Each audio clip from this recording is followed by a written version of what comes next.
the floor. Thank you. Thank you very much. Let me switch to French. Monsieur le Président, le Parlement européen s'est penché 2 fois déjà cette année sur la situation critique en République démocratique du Congo, avec les résolutions de mars et de juillet. Le Conseil, pour sa part, a déjà adopté en cette même année 2 conclusions. La RDC sera encore à l'agenda du Conseil Affaires étrangères le 12 décembre. Il s'agit d'un pays énorme, aux défis gigantesques. En même temps, son potentiel est immense.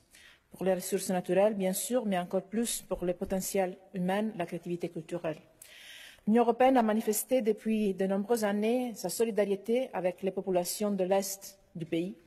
Nous engageons notre aide humanitaire pour 1,5 million de personnes déplacées, pour les réfugiés, les femmes victimes de violences sexuelles utilisées comme armes de guerre. Cela s'est produit par plus de 20 partenaires humanitaires qui ont investi presque 40 millions d'euros cette année.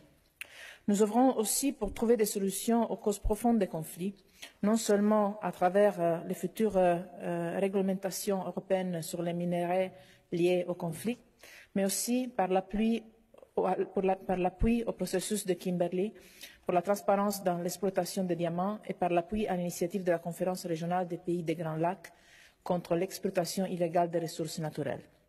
L'Union européenne est aussi engagée dans la lutte contre l'impunité dans l'Est du Congo.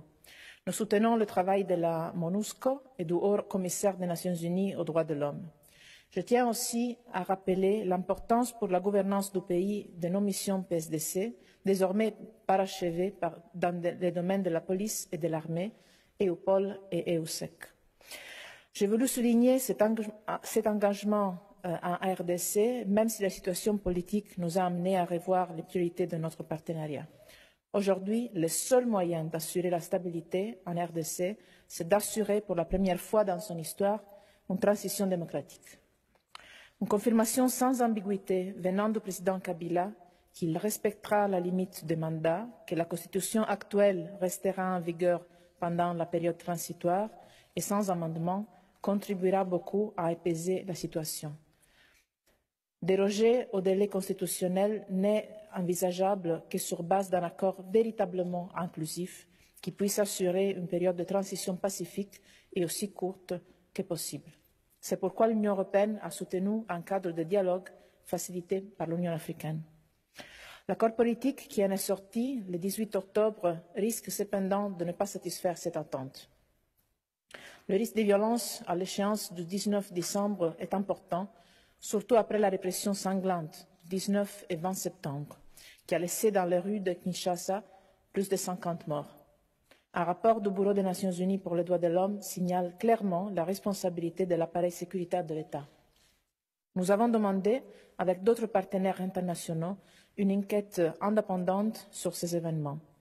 Depuis les conclusions du Conseil du 23 mai et du 17 octobre, d'ailleurs en ligne avec la résolution du Parlement de mars, l'Union européenne a rappelé la responsabilité individuelle des responsables des institutions chargées de la justice et de la sécurité à agir dans le strict respect de l'état de droit et des droits de l'homme. Malheureusement, la répression d'opposants et des membres de la société civile, incluant des arrestations largement injustifiées, la fermeture ou le brouillage des émissions radio, y compris des RFI, ont continué dans les dernières semaines. Dans les jours qui suivent, le Conseil annoncera sa décision sur les premières mesures restrictives. Mais notre action ne restera pas là.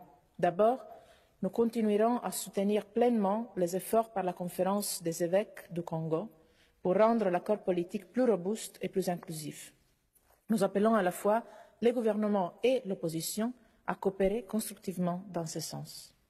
Ensuite, l'Union européenne lance un appel clair au nouveau gouvernement à respecter les droits de l'homme et les libertés fondamentales et assurer une sécurité sans répression. L'Union européenne s'engage également avec ses partenaires à ouvrir pour que le cycle électoral et en particulier la commission électorale soient renforcés. Une commission électorale qui ne jouit ni de la confiance des acteurs congolais ni de celle de ses partenaires ne pourra pas remplir ce rôle. Uniquement dans un pareil contexte et sur base d'un accord réellement inclusif, l'Union européenne pourra considérer un soutien financier aux élections. L'Union européenne va poursuivre une concertation étroite avec la région, l'Union africaine et les voisins de la RDC. Je me suis entretenue avec plusieurs de ses représentants récemment. Je sais qu'ils partagent la même inquiétude et le même objectif de voir une transition démocratique et pacifique. Enfin, le rôle du Conseil de sécurité de l'ONU et de la MONUSCO restera crucial. Nous encourageons le gouvernement à s'engager davantage dans une effective collaboration sur le terrain entre forces armées de la RDC et MONUSCO. La République démocratique du Congo a sans doute un lien particulier avec l'Europe. C'est notre histoire, c'est notre intérêt pour la stabilité de toute la région des Grands Lacs, ce sont les relations entre nos peuples. Ce pays a connu une violence qui ne peut pas être oubliée. Seule l'ouverture au dialogue et au compromis peut empêcher de nouvelles violences. Les gens de la RDC aspirent tout simplement à une opportunité pour s'impliquer dans le futur de leur pays.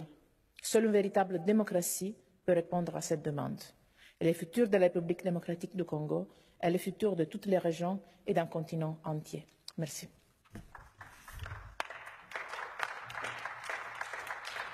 Vielen Dank, Frau Kommissarin Mogherini. Wir treten nun in die Aussprache ein. Es beginnt Frau Kollegin Gabriel für 1,5 Minuten.